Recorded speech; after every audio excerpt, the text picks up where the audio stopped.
courts do indeed consider the manifesto of the elected government, because this is a government that was elected by millions of people. You questioned whether the courts do consider the manifestos of the government in making decisions in the court. From where you sit, I don't know what you make of those sentiments, because at the end of the day, even if the courts should consider these manifestos, the manifestos and the implementation of these policies must ensure that they adhere to what the law says. I think, to me, it is a misnomer. You know, we have a constitution which governs this country.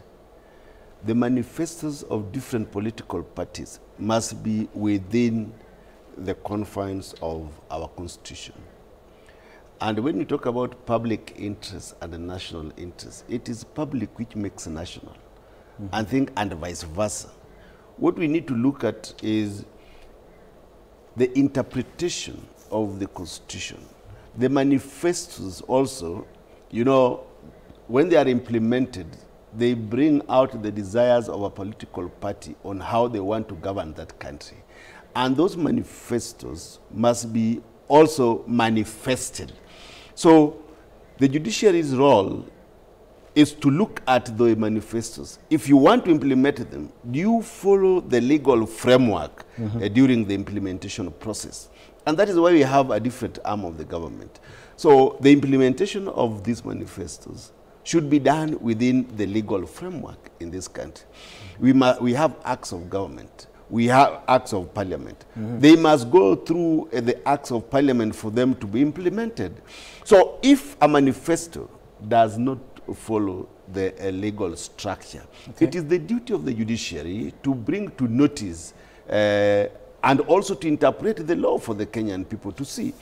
So we cannot absolutely say that the judiciary must look at the manifestos when they are giving judgment. So it is from this manifesto that people say it is the public interest.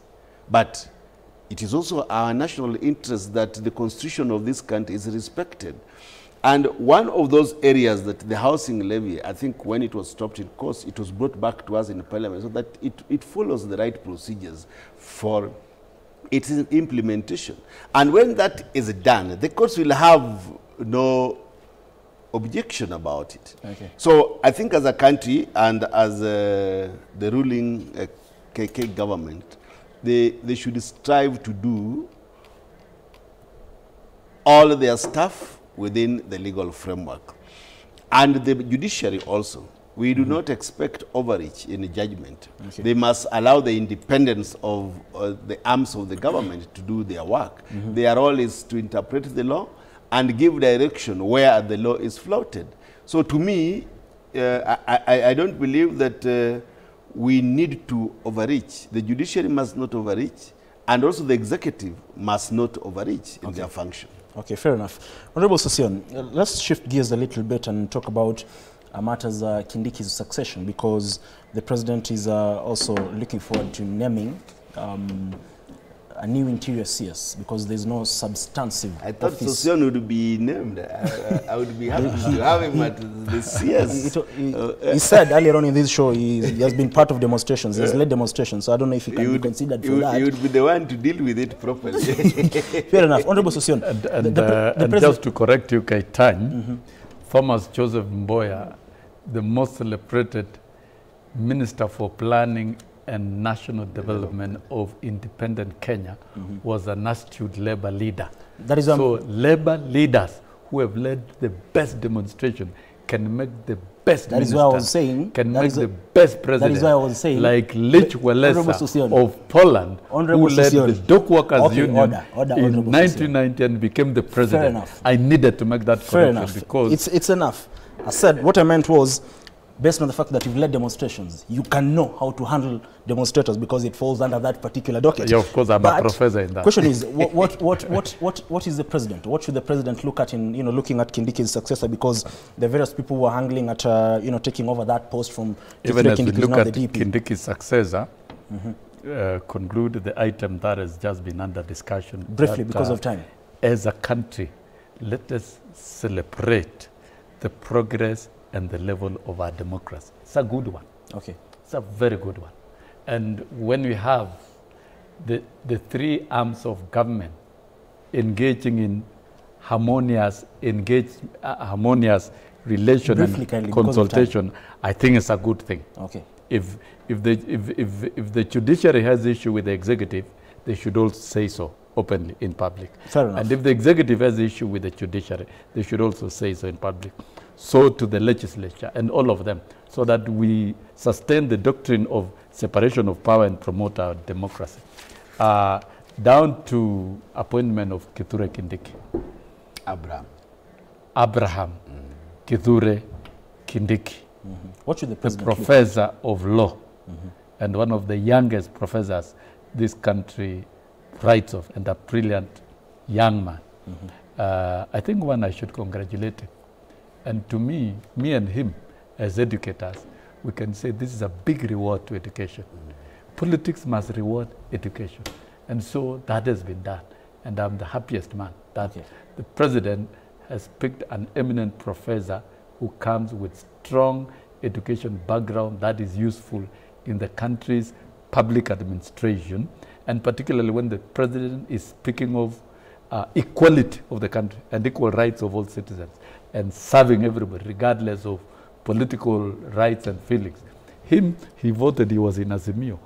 I was in the other side. But that does not mean we cannot enjoy equal rights in this country. We must and we need we to. must. Yeah, and we must. Yes. It's a right. And I think all that Kithure Kindiki embodies those kind of feelings.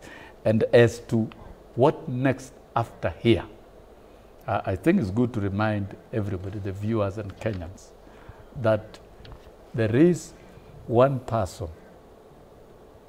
who took oath of office to run the government of Kenya and is a custodian of the sword of state, and that is the president.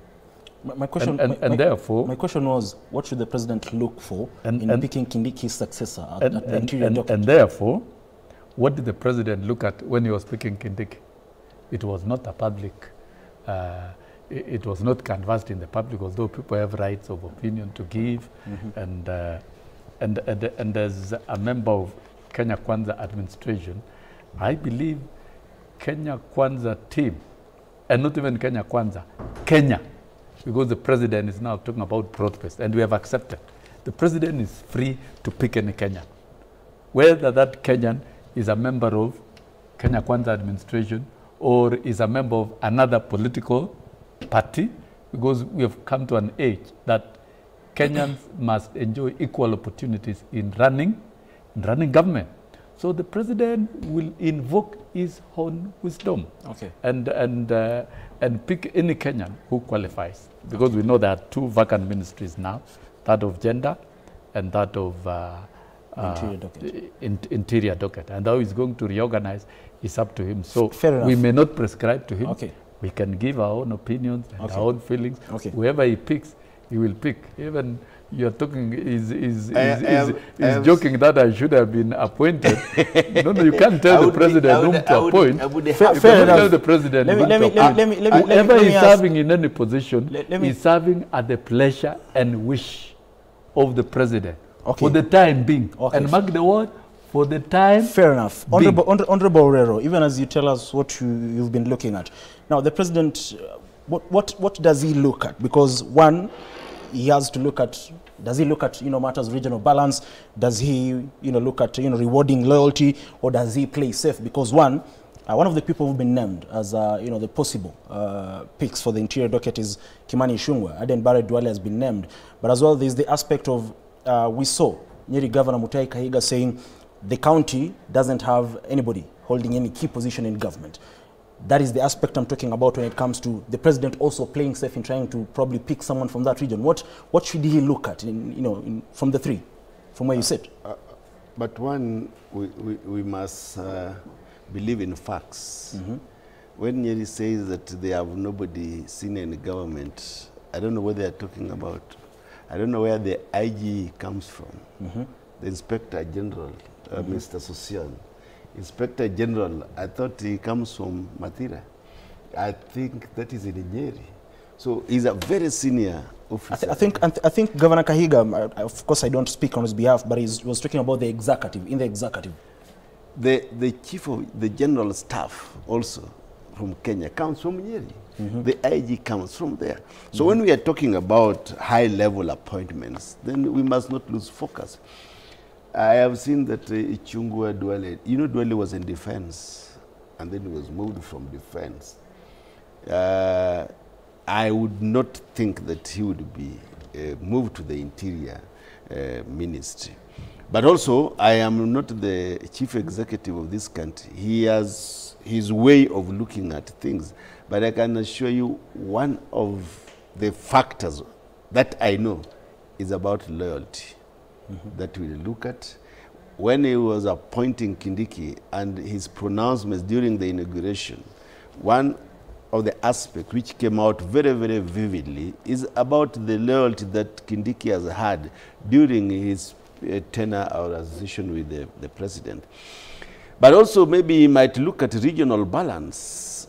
And during this time, but you will get me right, I would not think that he would pick somebody who will bring about by election, especially in central Kenya, as things stand now. It will be political naivety to pick a representative whereby election will be called at the moment. So if those aspects are taken or considered, he might opt for a very neutral person and also must balance the regions in this country. And now that he has a broad-based government, and he can pick from anywhere and anybody, a CS can be picked from anywhere, anybody, not necessarily a serving member of parliament or a serving CS. Let me ask you, you belong to the ODM party. Is the party probably salivating at that position? As a political party, we don't run the government. As we are an opposition party. It is now a broad-based government. But you, as the president, you can opt to pick anybody, any Kenyan. ODM has Kenyan. So if within the ODM he feels that there is somebody that can run that docket, he has no limitation. Honorable Manduku talked about the ODM, thinking about fronting the minority leader in the National Assembly. I can assure you from where I sit that Manduku does not speak on behalf of ODM. Yeah, he can only speak on his own behalf. The only person who could speak on behalf of ODM is the Secretary General, that is Sifuna, or the party leader. Or for that matter. But Manduku himself, he can only speak his mind, but not on behalf of ODM as a political party. I am a member of the ODM as a political party. We have never sat and said that we want to front somebody. Front who? No, this is the prerogative of His Excellency, the President, to decide the person he wants to choose. But we will not sit as ODM to front anybody to be chosen as an interior minister. Okay, fair enough. Talking about ODM, Honorable Sosion, Saboti, Member of Parliament, Honorable Caleb Hamisi, said is looking at tabling probably a bill or tabling a motion to impeach the president, because he said earlier on they wanted, he was thinking about tabling a motion to impeach the president, but they looked at his deputy and they were skeptical about it. But now that we do have another deputy president, according to him, in Professor Kithure Kindiki, he can table a motion to impeach the deputy president. I don't know from where you sit whether that is something that will see the light of day, or is is a wild goose chase. Orero is a member of ODM, and he agrees with me. I was a member of ODM myself, and the president was a member of ODM, and so even majority of Kenya Kwanza leadership were members of ODM. And so we know the genetic coding of ODM as a political party. What Hamisi is marketing around to many of us are just party's own personal wishes. Maybe it could be bargaining some stakes around that space. But ODM has a party leader, and not just a party leader, a respectable African statesman called Raila Amolo Odinga, whom all of us respect by any standards. So those statements of Sifuna, nobody should take them. The statement of Hamisi, nobody should take them seriously. and that is not going to be a threat.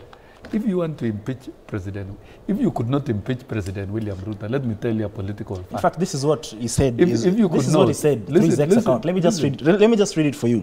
Congratulations, Kithure Kindiki. Check mistakes of Gachagua and don't repeat them. William Ruto must now work extremely hard. Take a holiday, reflect why he vied to be president, and check why 70% of Kenyans now disapprove of him.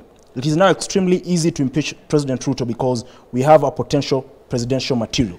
Kenya needs a renaissance. And as a president, you are not looking for popularity every day from the people. Vis-a-vis transformation of the country. The route of transformation is very unpopular. So, and President Ruto is not going for election tomorrow, the other day, and is engaging all Kenyans, including political parties. So those mere gossips, we are not in 2027. We are running the country now. Fair enough. And it is about transformation. So those comments of Amis, he is entitled. That is his democratic right within that space. Fair but enough. we know ODM as a political party is engaging very well with the president. And we have no doubt. We cannot even have a minute of sleepless nights because of that. Pretty much, Honorable Sossion. So this, because of time, this broad engagement is about stabilizing the politics of the country to be able to transform the country. Fair enough. The manifesto that William Ruto is pushing is not a private manifesto. We're running out of time. It is a national policy agenda that is meant to transform the country. And I'm sure Orero agrees. What is good for the country is good for the country. We are running out of time. So right now, we are on the road for the transformation of the country led by the president. We are running out of time. As we wind up, gentlemen. But what I want to comment on... I'll give just a minute to give your final views. Yeah. I don't know what you guys make of the elections in the United States. Kamala Harris, the vice president, is in a neck-to-neck race with President Donald Trump. Even as you give me your final submissions, I don't know what you guys make of that particular race. Of course, I'm a Democrat. That is why I'm also in ODM. So that tells you where my stand is. But I wanted to say that reading the speech of Amisi, who is also a very close friend of mine, it never touched on ODM as a party. It only said that the 70% of Kenyans, and we do not have those statistics at the moment. So to me, that should be treated as a personal opinion, not as a political party's opinion in the sense of ODM. So he's also giving his views as an elected person, just as any other person would give his view about the... But if he wants to bring the impeachment, I think it is within his right to bring the impeachment to Parliament and see how it will fare on. We will look at it. But I can say that I want to wish Kamala success in this election. Let us have history where a first woman president to lead the superpower in this world. And that will be great for our women, both not just in this country, but globally. I want to thank you for inviting us and also say hi to my Kibra people. Because they are the ones who have made me to be here. Thank you very much, Honorable, for making time. So, Sion, I know if I give you time, you'll speak for all 2 minutes, and we don't have time. He's a unionist. He's a unionist. Have a second about the U.S. It's key. Just Donald Trump or Kamala Harris. Just my greatest friends in the U.S., the unionists, particularly American Federation of Teachers and National Education Association and teachers in the U.S. really support the Democratic Party because they negotiate education policies. 20 seconds. And so naturally, I wish Kamala Harris success, but I don't know whether she'll really win because the indicators are that it is neck to neck. Fair enough. So we'll see what happens. That will tell us. They'll be voting starting the next who is the 47th president of the U.S. Thank you very much, Honorable Sossion, for making time. Thank you very much, Honorable for making time. Of course, that was the big conversation that we were having this particular morning, even as the United States heads to the polls to elect the 47th president of that particular country, and will be taking over from President Joseph R. Biden Jr. Thank you very much for making time to be with us this particular morning. Do have yourself a wonderful day. Remy Majara will be coming your way with the Morning Vibe in not so long. And like always, God bless.